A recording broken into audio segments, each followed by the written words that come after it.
Assalamualaikum warahmatullahi wabarakatuh. Halo Fox, selamat datang di acara BBM Bincang-Bincang Marketing. Kali ini kita akan berdiskusi mengenai perencanaan media atau dalam bahasa Inggrisnya itu media planning. Nah, media planning sendiri itu merupakan proses pemilihan dan penyusunan suatu strategi pemasaran serta melakukan evaluasi apakah proses promosi yang dilakukan ini sudah efektif atau belum. Nah, sebelum itu, mari kita perkenalkan dengan narasumber kita, yaitu Kak Ria.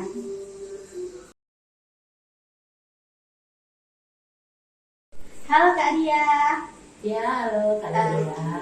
Gimana nih kabar Kak Ria sekarang? Alhamdulillah sehat juga. Alhamdulillah ya Kak. Kalau Kakak sekarang kesibukannya apa aja nih? Kesibukan aku ya sekarang karena aku punya anak satu, jadi selain menjadi ibu, aku juga bekerja sebagai marketing di lembaga pelatihan dan konsultan SD. Karpensa RD namanya. Oke. Nah, Kak Ria, kali ini pada perbincangan kali ini kita akan membahas tentang topik media planning nih.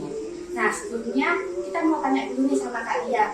Menurut Kak Ria, media planning itu apa sih? Media planning ya, media planning itu proses penyusunan strategi suatu pemasaran dan evaluasi apakah proses satu strategi itu sudah efektif atau belum. Itu sih kalau menurut aku.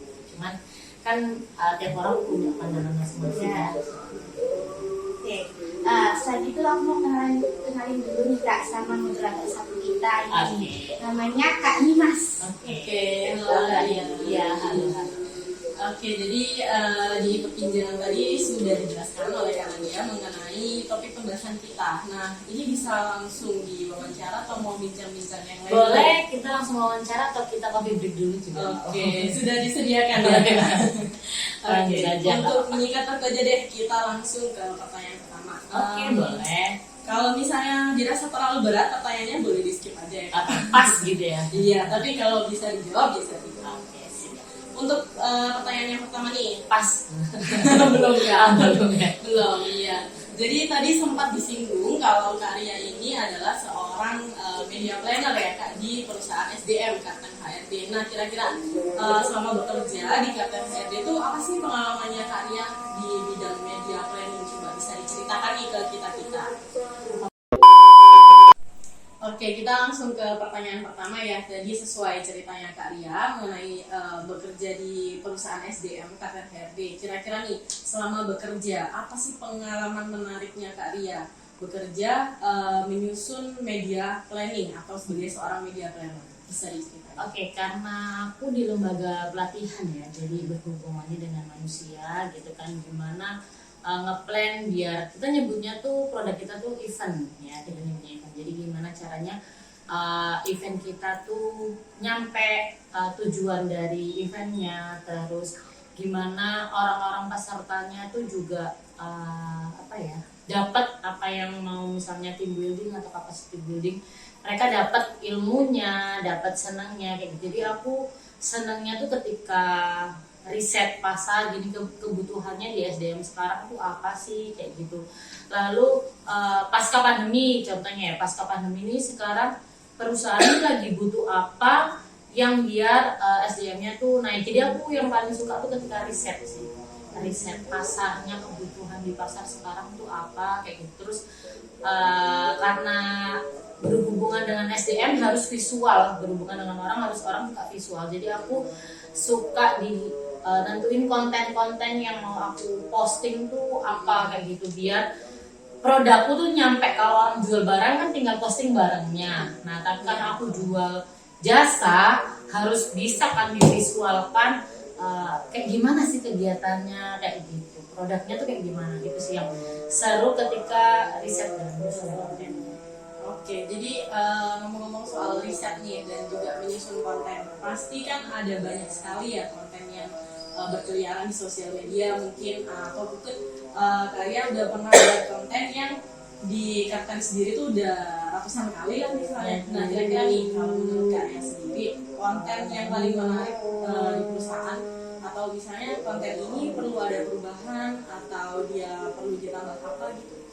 Kalau konten yang menarik dulu ya, konten yang menarik itu ketika ada pelatihan yang isinya baik itu serius in-house training gitu, hari keduanya atau hari ketiganya ada fun kayak gitu, itu kolaborasi. Jadi ternyata pelatihan itu nggak cuma serius-serius aja atau tes-tes atau cuma dengerin orang ngomong di depan, tapi kalau di perusahaan aku tuh bisa diaplikasikan di outdoor kayak gitu. Jadi video-video teasernya kayak gitu. Nah, kalau yang perlu dirubah sejauh ini kalau pandangan aku kayaknya konten Instagram sih. Konten Instagram aku masih terlihat kaku gitu. Jadi aku belum nemu kalau ini tuh bisa dibuat guyon atau dibuat ini kayak gitu sih.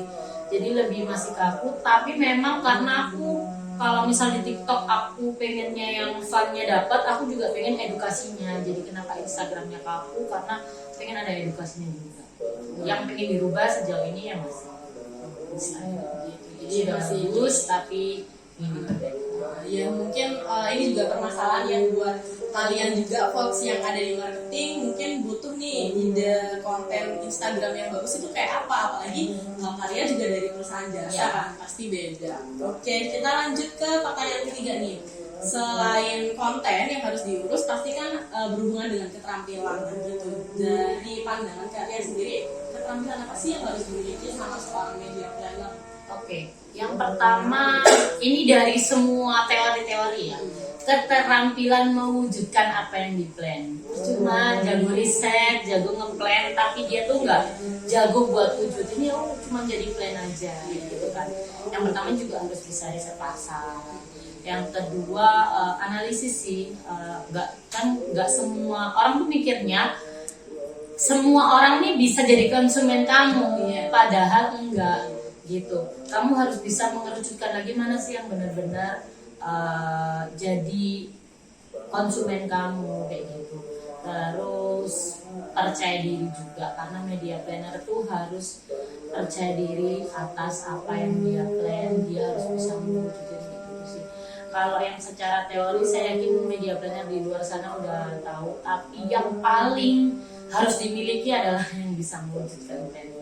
Iya betul. Jadi tadi kan apa ya, percaya diri itu sekarang itu sangat dibutuhkan ya untuk milenial kayak kita nih, terutama untuk Kak Nadia, untuk aku juga. Nah jadi mungkin ini bisa jadi tips buat kami yang ada di bidang pemasaran, gimana caranya untuk memasarkan produk. Nah, contohnya tadi kayak gitu.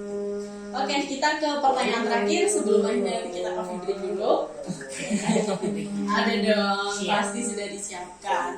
Ini nih bicara soal konten, pasti kan ada konten, ada juga di mana sih tempat konten itu akan dipublishkan gitu ya. Pasti berhubungan sama yang namanya media sosial. Nah, menurut kalian sendiri di tahun 2022 ini, tahun peralihan setelah COVID-19, mungkin apa sih kira-kira media sosial yang cocok untuk digunakan memposting? Apa ide-ide kita? Iya. Orang lagi banyak ngeliriknya ke TikTok ya, lebih banyak. Terus TikTok juga bisa berapa, maksudnya video pendek panjang juga bisa gitu. Tapi kalau di perusahaan aku sih, Facebook masih bisa, karena sasaran aku HR, HRD. Yang usianya kalau HRD sekarang ya masih 35-40 gitu ya. Ada sih HRD muda, tapi saya yakin kepala HRD-nya masih usia 40 ke atas yang mereka adalah pemain Facebook. Aku juga share di Instagram karena HRD muda larinya di Instagram. Aku juga share kegiatan di TikTok karena orang TikTok banyak visual ya, orang sekarang kita nyari apa aja di TikTok ada. Kalau pasca event untuk menunjang edukasi atau gambaran itu aku masih pakai artikel di website gitu. Tapi yang itu aku masih pakai Instagram, Facebook sama TikTok. YouTube iya, tapi YouTube tuh bukan yang kita gencar pakai YouTube, tapi semua dokumentasi kita masukkan di YouTube supaya orang mudah tahu. Kalau di Instagram kan cuma pendek-pendek aja ya. Jadi intinya kolaborasi sosial media ya Kak. Tentunya juga kita melihat segmen ya. Iya, betul. Karena segmen itu dibutuhkan banget nih untuk memasarkan produk kita. Di manakah jasa kita nanti akan dipakai. Nah tadi ini karya menyasar ke para HR yang umumnya usia 30-40 itu mereka masih bermain Facebook dan lain-lain. Oke, kita cukupkan untuk pertanyaan kali ini. Mungkin bisa dilanjutkan lagi ya. Selanjutnya aku mau tanya nih, perlu nggak perusahaan Kartens HRD ini memiliki jaringan sosial media yang populer? Oke, perlu nggak perlu sih. Maksudnya gini, tergantung media sosialnya kayak gimana gitu. Kalau TikTok aku rasa sekarang udah banyak edukasi ke sana, banyak juga pemasaran yang bisa dipakai, ya aku pakai. Tapi ada beberapa media sosial yang kayak adalah yang cuman live aja gitu, kurang jelas kayaknya. Enggak, kita nggak pakai. Jadi media populer itu kita pelajari dulu, segmennya ada nggak sih ininya kita kayak gitu. Terus bisa nggak sih kita masuk di media itu, terus berdampak nggak sih kalau kita pakai di media sosial itu kayak gitu sih. Jadi perlu nggak perlu gitu. Kita analisis dulu nih medianya arahnya kemana. Saya nggak nyebut ya, maksudnya nggak nyebut. Yang saya pakai saya sebut kayak TikTok gitu. Ada beberapa media yang kayaknya pasar kita nggak ada di situ walaupun dia populer. Ya, ini pertanyaan terakhir nih, Bu Arya. Apabila kalau nih ada fenomena tren iklan, Kak Arya ini ngikutin nggak fenomena iklan yang tren iklan yang kayak kamu nih ya, kamu bertanya-tanya. Iya, kita tahu Rehan kayak gitu ya. Kayaknya bagus sih kalau aku bisa ngikutin ke ini, aku ke apa ya, disangkut pautin gitu ya kayak gitu. Bisa aja karena dari tren iklan tuh sebenarnya bisa naikin insight, maksudnya viewer kayak gitu.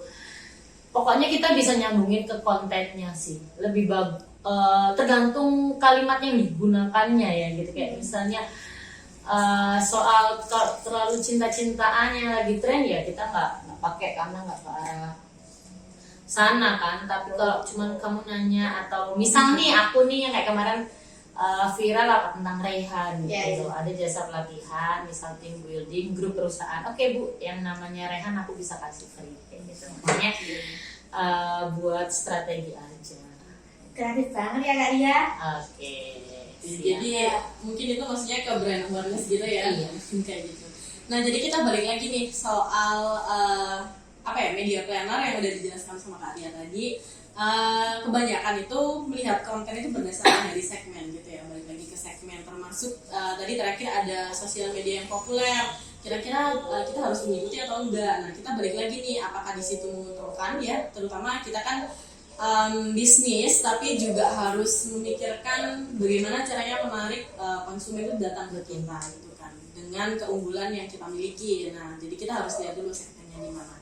Oke, mungkin itu aja diskusi atau bincang-bincang kita sore hari ini. BBM ya? Iya, BBM, bincang-bincang marketing. Jangan lupa Kak Ria bisa nanti di-subscribe ya YouTube kita. Siap. Sekalian promosi juga nih habis dapat ilmu gitu. Iya. Terima kasih Kak Ria atas Terima kasih sudah menunjuk saya sebagai narasumber. Oke, jangan lupa kalau mau pelatihan di Kartens HRD. Iya, siap. Jangan lupa ya guys ya di Kartens. Oke. Oke, mungkin kita akhiri aja ya. Selamat